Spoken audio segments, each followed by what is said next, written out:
Good morning friends, so welcome to the prelims booster session. आज का पहला topic है linking voter ID with Aadhaar. ये टॉपिक आपके गवर्नेंस के लिए इंपॉर्टेंट है। तो इलेक्शन कमीशन ऑफ इंडिया जो है वो union home ministry, law ministry और यूआईडीएआई के साथ मिलकर डिस्कस करने वाले हैं कि आधार नंबर्स को क्या वोटर आईडी कार्ड्स के साथ लिंक किया जा सकता है। तो एपिक नंबर या फिर वोटर आईडी कार्ड जो हैं वो सभी रजिस्टर्ड वोटर्स को एक आइडेंटिफिकेशन डॉक्यूमेंट की तरह दिए जाते हैं। लेकिन इसका मतलब ये नहीं है कि उस सिर्फ एपिक होने की वजह से आपके पास वोटिंग राइट आ जाता है। जब तक आपका नाम इलेक्टोरल रोल में नहीं है तब तक आप वोट नहीं दे सकते हो। तो तभी आपने देखा होगा कि कई लोग जो हैं जब वोट करने जाते हैं तो वो उन्हें वोट नहीं करने दिया जाता, उन्हें वापस भेज दिया जाता है। तो फिर वो उन्हें समझ तो नहीं होती है, तो वो आकर बोलते हैं कि हमें वोट नहीं करने दिया गया है। ठीक है। तो अ, जो वोटर कार्ड है या एपिक जिसको हम कहते हैं वो 1993 में इंट्रोड्यूस किया गया था। Unique 10 digit alpha numeric code होता है ये। और ये वोटर की इम्पर्सनेशन या इलेक्टोरल फ्रॉड को रोकने के लिए इसे बनाया जाता है। ठीक है। तो 2017 से पहले क्या होता था कि स्टेट्स जो है अपने लेवल पर ये नंबर जनरेट करती होती थी। तो ऐसा पॉसिबल था कि कई स्टेट्स में जो है ये नंबर जो है वो सिमिलर होता होगा। ठीक है। जैसे कि अगर एक स्टेट ने एक नंबर जनरेट किया किसी पर्सन का, दूसरी स्टेट ने भी वैसा नंबर किसी और पर्सन के लिए अपनी स्टेट में जनरेट कर दिया होगा, क्योंकि जब स्टेट लेवल पर ये रजिस्ट्रेशन होती थी। लेकिन 2017 में एरोनेट पोर्टल जो है इलेक्शन कमीशन ऑफ इंडिया ने बनाया और कहा कि ये सारा डेटा जो है वो आप जो है डिजिटाइज करो और ऑटोमेट कर दो इलेक्टोरल रोल प्रोसेस को। तो जब जब ये इलेक्टोरल रोल को ऑटोमेशन शुरू हुई, तब ये पता लगा कि बहुत से नंबर्स जो हैं कुछ स्टेट्स ने वो सिमिलर रखे हुए हैं। ठीक है। जैसे मतलब एक स्टेट में एक ही नंबर है, कोई 10 डिजिट नंबर, वही जो है वो दूसरी स्टेट में भी 10 डिजिट नंबर है ऑफकोर्स, लेकिन दूसरे अलग अलग लोगों का। तो इससे जो है डुप्लीकेट एपिक नंबर्स जो हैं ये अकर हुए, तो मैनुअल डेटा एंट्री जो की गई थी उसकी वजह से ये प्रॉब्लम आई। तो अब आधार और वोटर आईडी लिंकिंग का अगर हम जो है वो बैकग्राउंड देखें, तो आधार लिंकिंग को एपिक के साथ जो है वो सुप्रीम कोर्ट ने रोक दिया था। कहा था कि आधार जो है वो मैंडेटरी नहीं है गवर्नमेंट बेनिफिट्स को अवेल करने के लिए। Even representation of people act 1951 में फिर गवर्नमेंट ने जो है अमेंडमेंट करवाई और जो है आधार और एपिक की लिंकिंग को प्रोसेस को शुरू किया। तो 2022 में डेटा कलेक्शन शुरू हुआ, लेकिन ये वॉलंटरी रखा गया। ज़रूरी नहीं है कि मतलब सबको ही ये आधार का साथ लिंक करवाना ही पड़ेगा। तो आधार नंबर्स को अगर हम लिंक करवा देते हैं तो जो ये इलेक्टोरल रोल्स में जो ये वोटर फ्रॉड चल रहा है ये खत्म हो जाएगा, है ना। और इलेक्टोरल फ्रॉड और मैनिपुलेशन को प्रिवेंट आगे भी किया जा सकेगा। तो टीएमसी जो है वो पहले तो इसके फेवर में नहीं थी ऑपोजिशन पार्टीज़ की जो है वोटर कार्ड को आधार के साथ जो है लिंक किया जाए। बिकॉज ऑफ एनी रीज़न, जो भी उनके पास रीज़न थे वो इसको इसके फेवर में नहीं थी। लेकिन अब वो कह रही हैं कि इलेक्टोरल रोल में डिस्क्रिपेंसीज हैं, एरर हैं एपिक नंबर में, इसलिए वो चाहते हैं कि फेक वोटर्स को ख़त्म किया जाए। तो अब गवर्नमेंट जो पहले 2021 में चाह रही थी, जब अपोजिशन पार्टीज इसको अपोज कर रही थी, अब वही अपोजिशन पार्टीज जो हैं इसको डिमांड कर रही हैं कि ऐसा करो। ठीक है। गवर्नमेंट को कह रही है कि आप क्यों नहीं कर रहे हो, इसको ऐसा करो। ओके। तो ये एक पॉलिटिक्स चल रही है इसके पीछे। तो एनीवेज, लॉ मिनिस्ट्री ने जो है कहा कि आधार सबमिशन जो है वो वॉलंटरी है। और एज ऑफ जनवरी 2025 इंडिया के पास 99 करोड़ रजिस्टर्ड वोटर्स हैं, जिसमें से 66 करोड़ के आसपास जो है आधार नंबर जो है वो कलेक्ट ऑलरेडी आधार नंबर जो है वो इंडिया में जनरेट हो चुके हैं। ठीक है। तो अगर हम 100% भी आधार लिंकिंग कर दें तो भी हमारे पास लगभग 33 के करोड़ के आसपास जो है वो वोटर्स के पास आधार लिंक नहीं होगा उससे। ओके। तो ईसी को अपने सॉफ्टवेयर को अपडेट करना पड़ेगा, न्यू एपिक्स भी इशू करने पड़ेंगे नॉन इलेक्शन स्टेट्स में। तो ईसी मीटिंग कर रहा है कि क्या जो है इलेक्टोरल इंटेग्रिटी इंप्रूव होगी अगर हम आधार एपिक की लिंकेज कर दें तो। ओके। नेक्स्ट हम टॉपिक देखते हैं क्रिएटर्स इकोनॉमी। टॉपिक इकोनॉमी के लिए इंपॉर्टेंट है। सेंट्रल गवर्नमेंट $1 बिलियन इन्वेस्ट करने वाली है इंडिया के क्रिएटर इकोनॉमी को सपोर्ट करने के लिए। तो क्रिएटर इकोनॉमी हम किसको कहते हैं? डिजिटल ड्रिवन इकोसिस्टम, जिसमें इंडिविजुअल्स जैसे content creators, influencers, bloggers, independent artist अपने स्किल्स को मोनेटाइज करते हैं और क्रिएटिविटी दिखाते हैं सोशल मीडिया प्लेटफॉर्म्स या डिजिटल कंटेंट के थ्रू या ऑनलाइन बिजनेस के थ्रू। ओके। तो इसमें video creators, podcasters, gamers, educators, independent writers, ये सब आ जाते हैं और ये रेवेन्यू जनरेट करते हैं ब्रांड कोलैबोरेशंस के साथ, सब्सक्रिप्शंस के साथ, एडवर्टीजमेंट्स के साथ या मर्केंडाइज सेल्स के साथ। तो इंडिया में अब इसका क्यों स्कोप है ज़्यादा? क्योंकि इंडिया में 800 मिलियन इंटरनेट यूज़र्स हो चुके हैं, वाइड स्प्रेड यूज़ हो रहा है स्मार्टफोन का और अफोर्डेबल डेटा का। और इस सेक्टर ने सेल्फ एम्प्लॉयमेंट जनरेट कराने का भी पोटेंशियल है, एंटरप्रेन्योरशिप का भी पोटेंशियल है, कंटेंट क्रिएटर्स इंटरनेशनल रिकॉग्निशन भी जो है गेन कर रहे हैं इंडियन। ओके, वर्नैकुलर कंटेंट भी जो है वो एक्सपैंड हो रहा है, उससे इंडिया की डिजिटल इकोनॉमी सिर्फ इंग्लिश और हिंदी से बढ़कर आगे भी बढ़ रही है। तो लेकिन चैलेंजेस क्या हैं? चैलेंजेस ये हैं कि इनकंसिस्टेंट मोनेटाइजेशन होती है। ओके, ज़रूरी नहीं है कि सभी कंटेंट क्रिएटर्स के पास पैसा आ पाता है या फिर ब्रांड कोलैबोरेशंस वो कर पाते हैं। बेसिकली इसमें रीच का जो है वो देखा जाता है। इंटेलेक्चुअल प्रॉपर्टी प्रोटेक्शन भी एक कंसर्न रहता है। तो गवर्नमेंट जो है स्टेप्स तो ले रही है, जैसे $1 बिलियन की इन्वेस्टमेंट अनाउंस की गई है स्किल एनहेंसमेंट के लिए, production quality, global expansion of Indian creators के लिए। फिर digital India startup ecosystem, regulatory support दिया जा रहा है, वर्नाकुलर और रीजनल क्रिएटर्स को सपोर्ट देने की बात चल रही है, एआई और डिजिटल स्किल डेवलपमेंट की बात चल रही है। ओके, तो अभी वेव्स 2025 जो कि world audio visual and entertainment summits जो है वो होस्ट की जाने वाली है, उसमें भी जो है जॉइंट वेंचर्स, को प्रोडक्शंस, बिजनेस एक्सपेंशन की बात की जाएगी मीडिया और एंटरटेनमेंट सेक्टर में। तो गवर्नमेंट ने वेव्स 2025 के थ्रू रोल अपना निभा रहा है कि कैसे मीडिया और एंटरटेनमेंट इंडस्ट्री को जो है जॉब क्रिएशन के लिए यूज़ किया जा सकता है। ओके, नेक्स्ट हम टॉपिक देखते हैं SpaDeX satellites. Topic science and tech के लिए इंपॉर्टेंट है ये। लगभग 2 महीने बाद इसरो ने अपनी डॉकिंग कैपेबिलिटी को डिमॉन्स्ट्रेट किया है सक्सेसफुली, अपने 2 सैटेलाइट्स को अनडॉक करके। तो ये SDX-01, SDX-02, ये 2 सैटेलाइट्स हैं। लगभग 2 महीने बाद इनकी डॉकिंग कैपेबिलिटीज़ जो है वो शोकेस की गई हैं। इसकी थ्रू जो है इंडिया अपनी सिग्निफिकेंट प्रोग्रेस दिखा रहा है ऑटोनॉमस डॉकिंग और अनडॉकिंग टेक्नोलॉजी में। इंडिया 4th कंट्री बना है आफ्टर US, रशिया और चाइना, जिसने अपनी एडवांस स्पेस डॉकिंग कैपेबिलिटी दिखाई है। ये हमारे फ्यूचर इसरो मिशंस के लिए भी क्रिटिकल रहेगा। तो स्पेडएक्स मिशन है क्या? एक एम्बिशियस इसरो का मिशन है जो कि टेस्ट करता है इंडिया की एबिलिटी टू ऑटोनॉमसली डॉक और undock satellites in orbit. Docking जो है इसमें जो है 220 किलो की सैटेलाइट्स उनको डॉक किया गया है।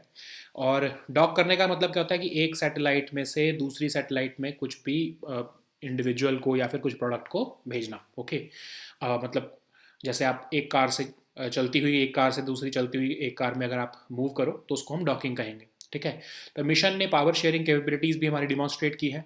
इसरो ऑफिशियल्स जो है अपना टाइम उन्होंने लगाया अनडॉकिंग मैन्यूवर करने में। ओके, तो इसरो इसका फ़ायदा क्या है? इसरो आगे चंद्रयान 4 प्लान कर रहा है जिसमें कि हम लूनर सरफेस सैंपल्स लेकर आएंगे। तो उसमें क्या होगा कि पहले असेंडर मॉड्यूल जो है, जो कि मून सैंपल्स कैरी करेगा, वो डॉक करेगा ट्रांसफ़र मॉड्यूल में उन सैंपल्स को। फिर ट्रांसफ़र मॉड्यूल से वही सैंपल्स जो है वो री एंट्री मॉड्यूल में जो है ट्रांसफ़र किए जाएंगे, जो अर्थ को में वापस लेकर आएंगे इन सैंपल्स को। तो इसलिए डॉकिंग के एक्सपेरिमेंट्स हमारे लिए ज़रूरी थे। इंडिया जो है अपने स्पेस स्टेशन के भी जो है वो लॉन्च करने का प्लान कर रहा है, भारतीय अंतरिक्ष स्टेशन 2035 तक, जिसमें 5 सेपरेट मॉड्यूल्स होंगे जो कि डॉक होंगे टुगेदर इन स्पेस। तो फ्यूचर में हम ह्यूमन स्पेस फ्लाइट मिशंस भी भेजेंगे, डॉकिंग और अनडॉकिंग वहाँ भी ज़रूरत होगी एस्ट्रोनॉट्स को जो है स्पेस स्टेशंस में या फिर कार्गो ट्रांसपोर्ट करने में। तो भारतीय डॉकिंग सिस्टम इंडिया ने अपना इंडिजिनस सिस्टम बनाया है ताकि हम अपने ही स्पेस टेक्नोलॉजीज़ पर रिलायंट रहें। ओके, तो ये जो है फर्दर डॉकिंग और अनडॉकिंग एक्सपेरिमेंट्स इसरो करता रहेगा बार बार, ताकि अपने सिस्टम की एक्यूरेसी को और ज़्यादा इंप्रूव कर सके। ओके,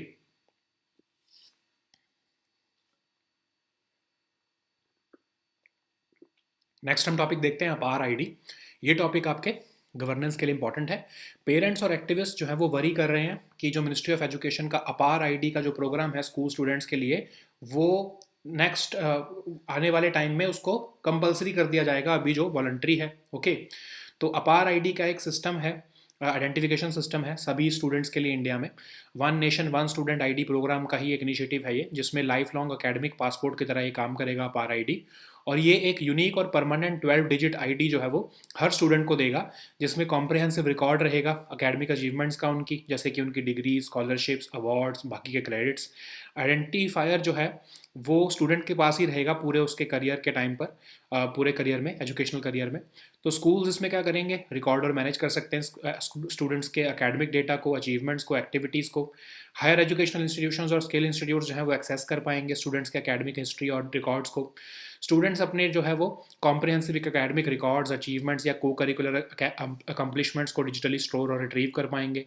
तो एक सिंगल प्लेटफॉर्म बन जाएगा ये कंसोलिडेट करना और शोकेस करना एकेडमिक रिकॉर्ड्स के लिए।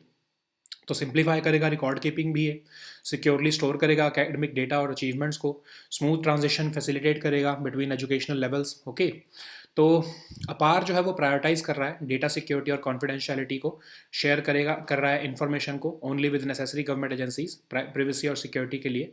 स्टूडेंट्स जो है वो एफर्टलेसली मॉनिटर कर पाएंगे अपनी एकेडमिक जर्नी को और इनेबल कर पाएंगे पर्सनलाइज स्टडी प्लान्स को, रियल टाइम परफॉर्मेंस एनालिटिक्स को। तो एनरोलमेंट प्रोसेस जो है वो कैरी आउट किया जा रहा है by school with the consent of their parents, लेकिन पेरेंट्स को ऐसा लग रहा है कि आने वाले टाइम में इसे कंपलसरी ना कर दिया जाए। ओके, नेक्स्ट हम टॉपिक देखते हैं रायसीना डायलॉग। ये टॉपिक आपके इंटरनेशनल रिलेशंस के लिए इंपॉर्टेंट है। पीएम ऑफ न्यूजीलैंड और कुछ 18 कंट्रीज़ के foreign ministers apart from other several foreign policy experts जो हैं वो नेशनल कैपिटल में मिलने वाले हैं एनुअल रायसीना डायलॉग के लिए, जो कि इंडिया का फ्लैगशिप कॉन्फ्रेंस है जियो पॉलिटिक्स और जियो इकोनॉमिक्स पर। इसको हर साल 2016 से जो है वो दिल्ली में जो है वो कंडक्ट किया जाता है। आप इसको समझ सकते हो जैसे म्यूनिक सिक्योरिटी कॉन्फ्रेंस या शंग्रीला डायलॉग होता है, वैसे ही ये इंडिया का रायसीना डायलॉग है। इसको observer research foundation ministry of external affairs के साथ मिलकर जो है वो होस्ट करती है। इस साल का थीम है कालचक्र, पीपल, पीस और प्लैनेट। नेक्स्ट हम टॉपिक देखते हैं नेक्टर। ये टॉपिक आपके गवर्नेंस के लिए इंपॉर्टेंट है। तो union minister of science and technology ने रिसेंटली फाउंडेशन स्टोन ले किया है north east centre for technology application and reach का परमानेंट कैंपस शिलोंग में। ये एक ऑटोनोमस सोसाइटी है department of science and technology के अंडर। इसका हेडक्वार्टर शिलोंग में है, मेघालय में। सेंटर जो है वो हार्नेस करेगा, लीवरेज करेगा नीश फ्रंटियर टेक्नोलॉजीज जो कि सेंट्रल साइंटिफिक डिपार्टमेंट्स और इंस्टीट्यूशंस के पास अवेलेबल हैं। असिस्ट करेगा नॉर्थ ईस्टर्न रीजन को। नेक्टर जो है वो इंश्योर करेगा applications of appropriate technology development के लिए, बायोडाइवर्सिटी कंसर्न्स हो, चाहे वाटरशेड मैनेजमेंट हो, telemedicine, horticulture, infrastructure planning development, और कटिंग एज टेक्नोलॉजीज जो हैं उसके थ्रू एम्प्लॉयमेंट जनरेशन करना, कैसे लोकल प्रोडक्ट्स और रिसोर्सेज और एसोसिएटेड स्किल डेवलपमेंट की जानी चाहिए, उस सब में हेल्प करेगा। सर्वे ऑफ इंडिया जो कैंपस है शिलोंग में, वहीं से ये फंक्शन करने वाला है, कर रहा है अभी। ओके, और अब इसको जो है वो खुद का एक हेडक्वार्टर दे दिया गया है शिलोंग में ही। नेक्स्ट हम टॉपिक देखते हैं पीएम युवा 3.0।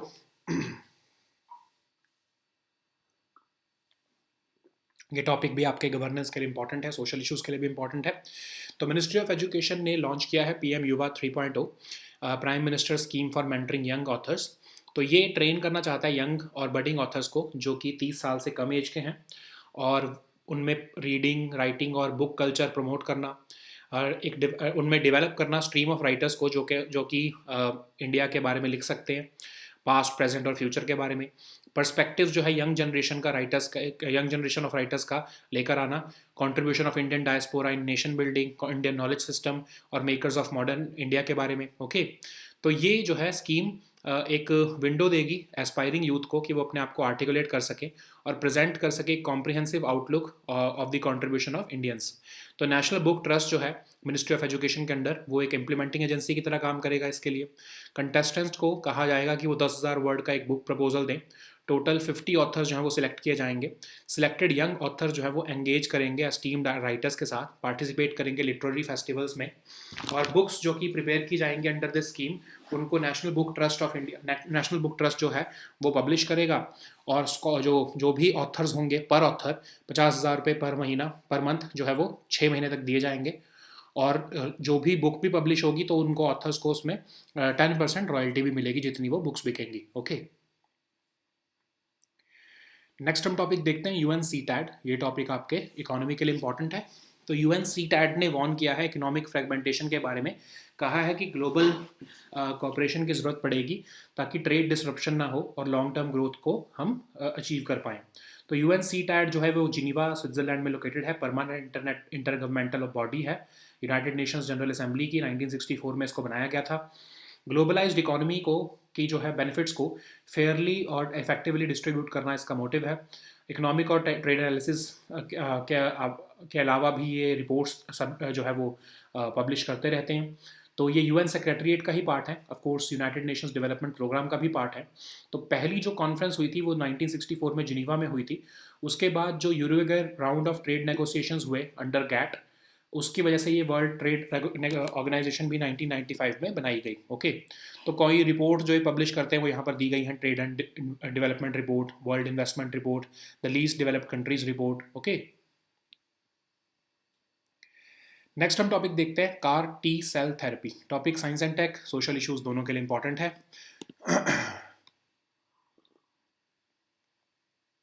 जो क्लिनिकल ट्रायल्स हुए हैं इंडिया के first CAR T cell therapy के, जो लैंसेट में पब्लिश भी हुए हैं, उसमें देखा गया है कि लगभग 73% ऑफ पेशेंट्स के लिए ये थेरेपी वर्क की है। तो कार टी सेल थेरेपी जो है बॉडी के इम्यून सिस्टम को ट्रेन करती है कि वो आइडेंटिफाई कर सके और डिस्ट्रॉय कर सके कैंसर सेल्स को। ओके, तो इस ट्रीटमेंट को डिज़ाइन किया गया है specific types of blood cancer से डील करने के लिए, जो कि जैसे उन पेशेंट्स को दिया जाता है जिनमें कैंसर रिलैप्स हुआ है या फिर पहली जो फर्स्ट लाइन ऑफ ट्रीटमेंट है उसमें उसने रिस्पॉन्स सही से नहीं किया है। तो ये थेरेपी काम कैसे करती है? पेशेंट के इम्यून टी सेल्स को कलेक्ट किया जाता है उनके ब्लड से फिल्टर करके, फिर उसको इंजीनियर किया जाता है लैब में, रिसेप्टर्स डाले जाते हैं उसमें जो कि कैंसर सेल्स के साथ बाइंड कर सकें। फिर यूजुअली जो कैंसर सेल्स हैं वो इवेड कर जाते हैं अनमॉडिफाइड टी सेल्स को, लेकिन फिर ये जो इंजीनियर्ड सेल्स होते हैं ये पेशेंट्स को जो है इनको ये कैंसर इवेड नहीं कर पाता है। तो ट्रीटमेंट में जो है जनरली दो टाइप ऑफ ब्लड कैंसर्स के लिए इसको डेवलप किया गया है। और इसके साइड इफेक्ट्स भी हैं कुछ, जैसे सीरियस इम्यून ओवर रिएक्शन हो जाता है जिससे हाइपर इन्फ्लेमेशन हो सकती है, ऑर्गन डैमेज भी हो सकता है, लो रेड ब्लड काउंट देखे गया है, लो प्लेटलेट काउंट, लो न्यूट्रोफिल काउंट देखा गया है पेशेंट्स में। ओके, नेक्स्ट हम टॉपिक देखते हैं असम राइफल्स। टॉपिक सिक्योरिटी के लिए इंपॉर्टेंट है। तो यूनियन होम मिनिस्ट्री ने रिसेंटली अनाउंस किया है relocation of Assam rifle battalions to Mizoram. तो Assam rifles one of the 6 central armed police forces है। ऑपरेशनल कंट्रोल इसका इंडियन आर्मी के साथ है। ओके, हेडक्वार्टर जो है इसका वो शिलोंग में है। अब अगर हम इसकी हिस्ट्री देखें तो 1835 में इसको बनाया गया था ब्रिटिश द्वारा, ताकि उनके ब्रिटिश टी एस्टेट्स को और सेटलमेंट्स को ट्राइबल रेट से बचाया जा सके। और ये बाद में इसका नाम फ्रंटियर फोर्स कर दिया गया। 1917 में इसका नाम चेंज करके असम राइफल्स कर दिया गया। ओके, नेक्स्ट हम टॉपिक देखते हैं अश्वनी रडार। ये टॉपिक सिक्योरिटी के लिए इंपॉर्टेंट है। तो यूनियन मिनिस्ट्री ऑफ डिफेंस ने साइन किया है 2900 करोड़ के आसपास का कॉन्ट्रैक्ट बेल गाजियाबाद के साथ अश्विनी रडार को प्रोक्योर करने के लिए, जो कि एक इलेक्ट्रॉनिकली स्कैंड फेज्ड अरे रडार है और केपेबल है ये ट्रैक करने के लिए एरियल टारगेट्स को, हाई स्पीड फाइटर एयरक्राफ्ट से लेकर स्लो मूविंग टारगेट्स जैसे कि अनमैन्ड एरियल व्हीकल्स और हेलीकॉप्टर्स को। फुली इंडिजिनस अश्विनी रडार्स जो हैं वो जॉइंटली डेवलप किए गए हैं डीआरडीओ और बेल के द्वारा। इन रडार्स में इंटीग्रेटेड आइडेंटिफिकेशन फ्रंट या फिर फो सिस्टम्स भी लगा हुआ है। ओके, जिससे कि ये जो है फ्रेंडली थ्रेट्स को ये अवॉइड कर देते हैं। तो रडार्स में जो है इलेक्ट्रॉनिक काउंटर मेजर्स कैपेबिलिटीज भी जो है वो इक्विप्ड है। ठीक है, और ये कई तरह के टेरेन्स में भी ऑपरेट कर सकता है। So now let us see all these topics in English.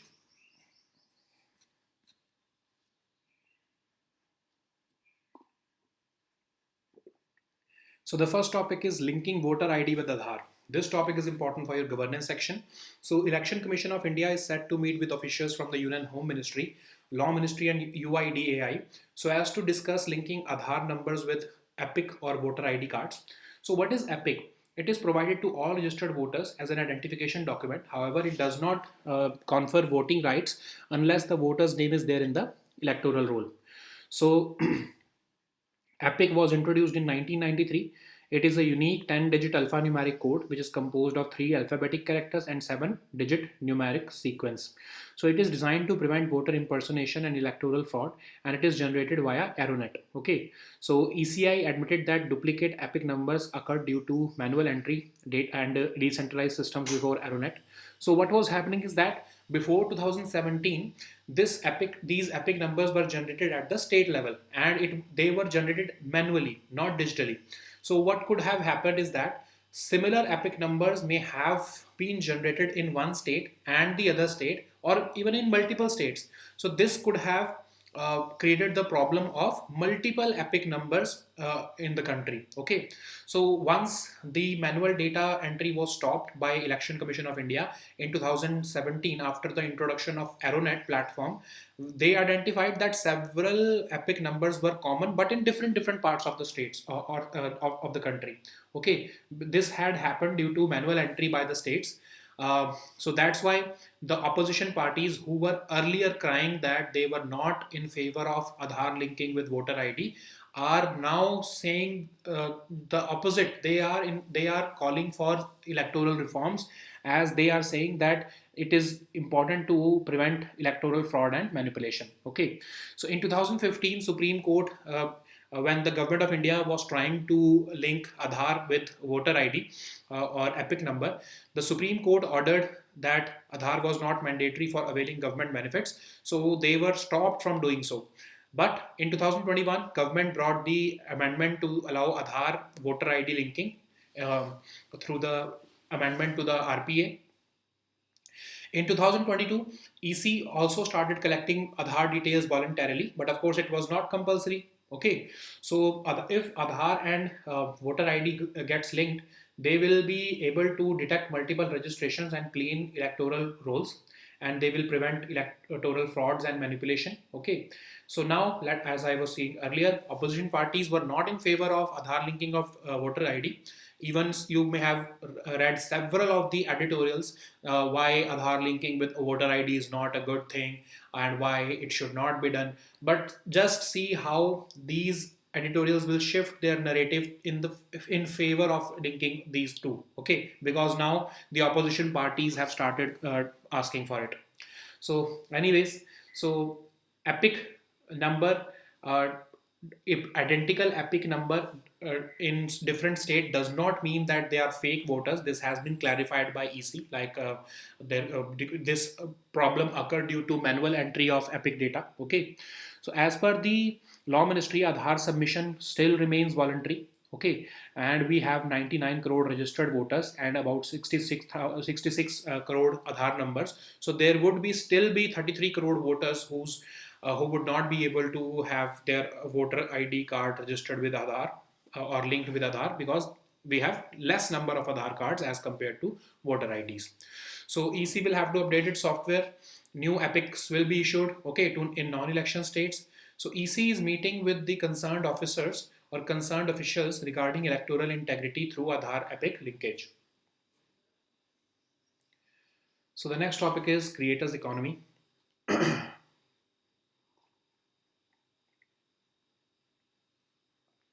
So this topic is important for economy section.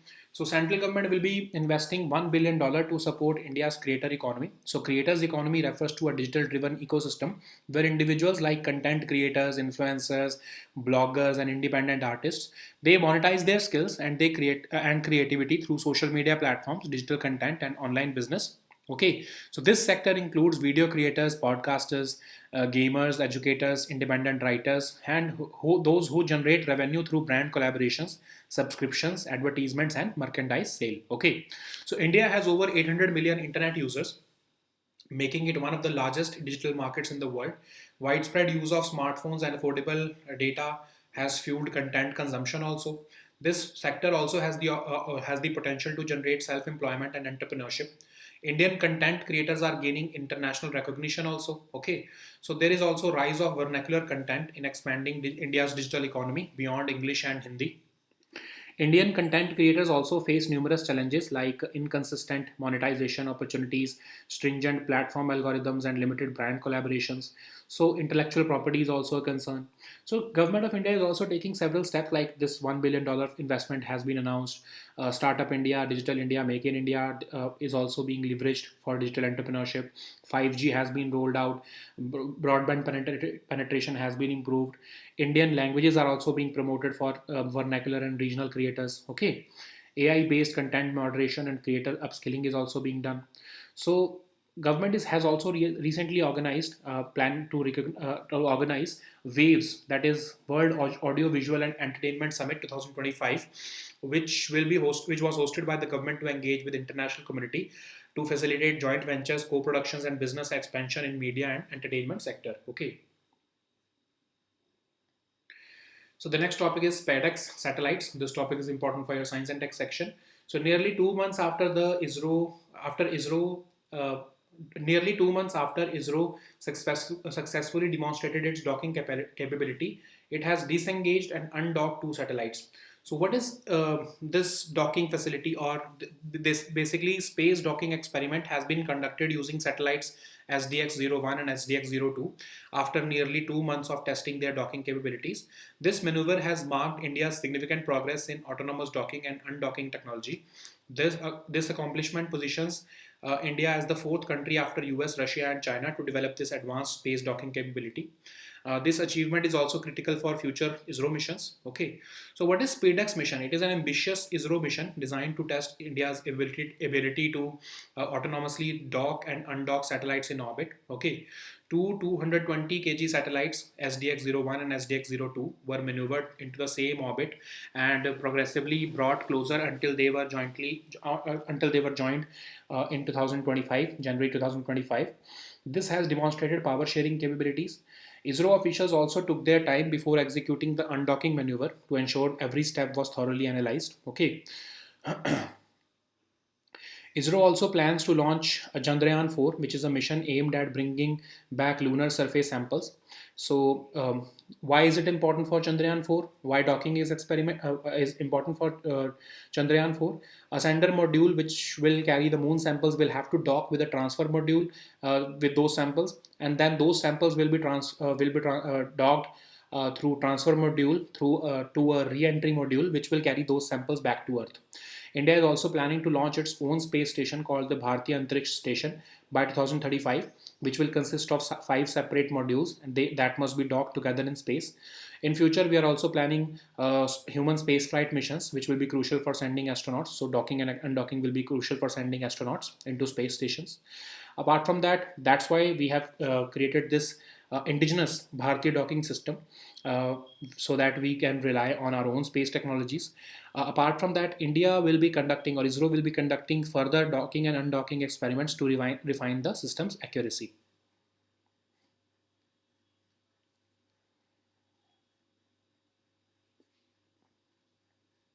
So the next topic is APAR ID. This topic is important for your governance section.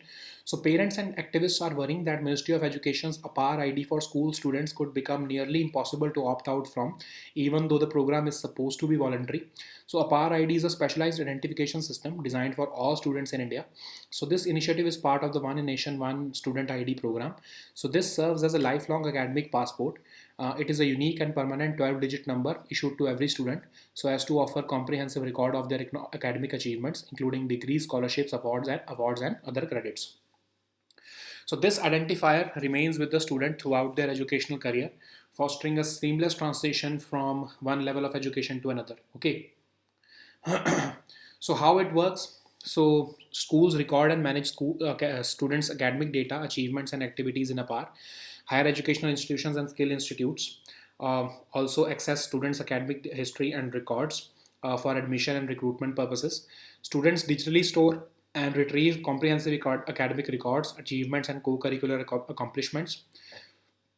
What will be the benefits to students? So this single platform will be there to consolidate and showcase academic records. This will simplify record keeping for students as well. They will be able to securely store academic data and achievements. It will also facilitate smooth transitions between educational levels. So APAR prioritizes data security and confidentiality. It helps in sharing information only with necessary government agencies for privacy and security as well. Students can effortlessly monitor their academic journey, enable personalized study plans and real-time performance analytics. The enrollment process will be carried out by the school with the consent of their parents, but the parents are fearing that this system will become mandatory in the future. So the next topic is Raisina dialogue. This topic is important for your international relations. PM of New Zealand, apart from that, foreign ministers of 18 other countries are going to participate in the annual Raisina dialogue, which is India's flagship conference on geopolitics and geoeconomics. It is being held annually since 2016 in Delhi. It is hosted by ORF in partnership with Ministry of External Affairs. The theme of Raisina dialogue this year is Kal Chakra, People, Peace and Planet. So the next topic is Nectar. This topic is important for our governance section. So Union Ministry of Science and Technology has recently laid down the foundation stone for Northeast Center for Technology Application and Reach permanent campus at Shillong. So Nectar is an autonomous society set up under Department of Science and Technology with its headquarters at Shillong, Meghalaya. So the center will look at harnessing and leveraging niche tech frontier technologies available with the central scientific departments and institutions. It will also assist the northeastern region in ensuring applications of appropriate technologies for development in the areas of biodiversity concern. It will also use cutting edge meshnet solutions, employment generation through utilization of local products, resources, and associated skill development. So Nectar is currently functioning from Survey of India campus, but it will now shift to its own headquarters. So the next topic is PM Yuva 3.0. This topic is important for your governance section. Ministry of Education has recently launched PM Yuva 3.0, which aims to train young and budding authors below 30 years of age to promote reading, writing, and book culture in the country. This scheme will help to develop a stream of writers who can write on various facets of India, encompassing the past, present, and future. It also aims to bring to the fore the perspectives of the young generation of writers on the following themes like contribution of Indian diaspora and nation building, Indian knowledge system, and makers of modern India. So, besides that, the scheme will also provide a window for the aspiring youth to articulate themselves and present a comprehensive outlook of the contribution of Indians across fields in ancient and present times. The National Book Trust of India, under the Ministry of Education, is the implementing agency of the scheme. Okay, contestants will be asked to submit a book proposal of 10,000 words. A total of 50 authors will be selected. The selected young authors will engage with esteemed writers, participate in literary festivals, and contribute to a diverse body of work that reflects India's cultural heritage. Uh, the books prepared under the scheme will be published by National Book Trust. A consolidated scholarship of 50,000 per month will be given to the per author for a period of 6 months under this scheme, and a royalty of 10% will be payable on the author's successful publications of their books. Okay. So the next topic is UNCTAD. This topic is important for your economy and international relations. So UNCTAD has warned of economic fragmentation and stressed that global cooperation is essential to prevent trade disruption and ensure long-term growth. So what is UNCTAD? It is headquartered in Geneva, and it's a permanent intergovernmental body established by the United Nations General Assembly in 1964. So it supports developing countries to access the benefits of a globalized economy more fairly and effectively. It also provides economic and trade analysis data, facilitates consensus building amongst the member countries. Okay, it is part of the UN Secretariat, and it is also part of the UN Development Program. So the first United Nations Conference on Trade and Development was held in Geneva in 1964. The conclusion of Uruguay round of trade negotiations under the GATT resulted in the establishment of World Trade Organization in 1995. Okay. Apart from that, it also publishes several reports like Trade and Development Report, World Investment Report, the Least Developed Countries Report. So the next topic is CAR T cell therapy. This topic is important for your science and tech and social issues. So the clinical trial results of India's first CAR T cell therapy published in the Lancet shows that it worked for nearly 73% of patients. So CAR T cell therapy trains the body's own immune cells to identify and destroy cancer cells. This treatment is designed for specific types of blood cancer, and it is given to patients whose cancer has either relapsed or not responded to first line treatment. So how does this therapy work? So a patient's immune cells are collected by filtering their blood. They are engineered in a lab to add receptors which can bind to the cancer cells. And this treatment has been developed for patients who are suffering from two types of blood cancer, which affect the B cells. But there are also certain side effects like serious immune overreaction can cause hyperinflammation and organ damage. There is also low red blood count, low platelet count, low neutrophil count seen in patients. Okay. So the next topic is Assam Rifles. This topic is important for your security section. So Union Home Minister has recently announced the relocation of Assam Rifle battalions to Mizoram. It is one of the 6 central armed police forces which come under the administrative control of Home Ministry, but its operational control is with Indian Army. The headquarters of the Assam Rifles is in Shillong, and its origin can be traced into 1835 when it was made to protect British tea estates and their settlement against tribal raids. It became the frontier force conducting punitive expeditions across the borders of Assam. But in 1917, its name was changed to Assam Rifles. Okay.